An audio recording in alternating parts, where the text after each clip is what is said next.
Because I think very rarely do you start at one such a distinctive place and end up somewhere else. And I really loved their relationship in the first movie when she was a supplicant and cleaning up his messes. And I loved that it was very specific. And then, you know, to get all the way to where she is at the end of the trilogy, you know, it was a big transformation. And I think one of the things that I love the most is that she really stepped into her power in all areas, and you do see her as a very intelligent, articulate CEO. You see her now in an equal relationship with Tony, where she wants her needs met as well, while still remaining a very supportive woman in his life. I like entertainers to talk about entertainment, and I think that in a sidebar it's different, but I think at this level it's kind of everyone's having their own personal feelings about it. I think the big challenge this time is, you know, these movies are only ever as good as their bad guys. And in addition to what we wanted to have happen with Pepper and the arc that she got that was kind of overdue,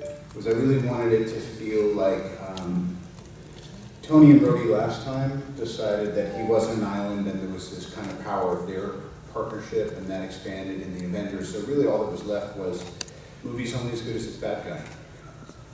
And once we cast Sir Ben, half our troubles went away. And then the other half had to do with him executing this very peculiar and awesome arc. I think we were taking risks, and we were kind of out of what would have been the familiar territory.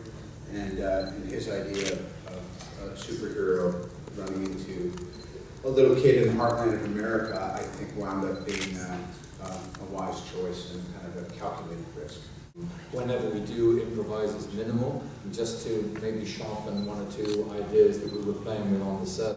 It's a great script, it was a wonderful read, and we stuck very closely to it. To offer a counterpoint to what Sir Ben said, because he actually once we let him off the chain, we found that he was a glorious improviser. It was great to come back this time around. It was great to see the whole movie put together at the end, because we're in such different tracks. I didn't know what Gwyneth was doing for half the movie. It was great to see it all put together and go, oh, that's what you guys are doing over there. You know, I saw Sir Ben twice on the set. A lot of fun for me in this one was being able to do a lot of action outside of the suit, and getting to work with the stunt team and doing a lot of the cable work. That was just a big thrill for me. You know, one of the most thrilling parts of, you know, having gone all over the place and talking about this movie is that people really love to see Pepper in the suit. Robert has a really big picture, creative mind about what these movies should feel like.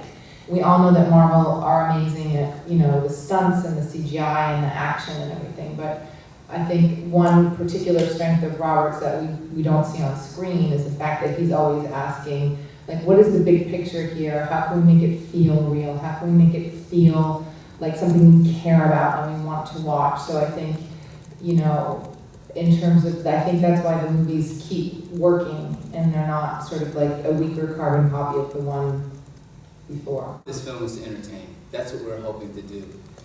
We're really trying to give people, I think, the ability to go into a darkened room and have a couple of hours of just pure enjoyment.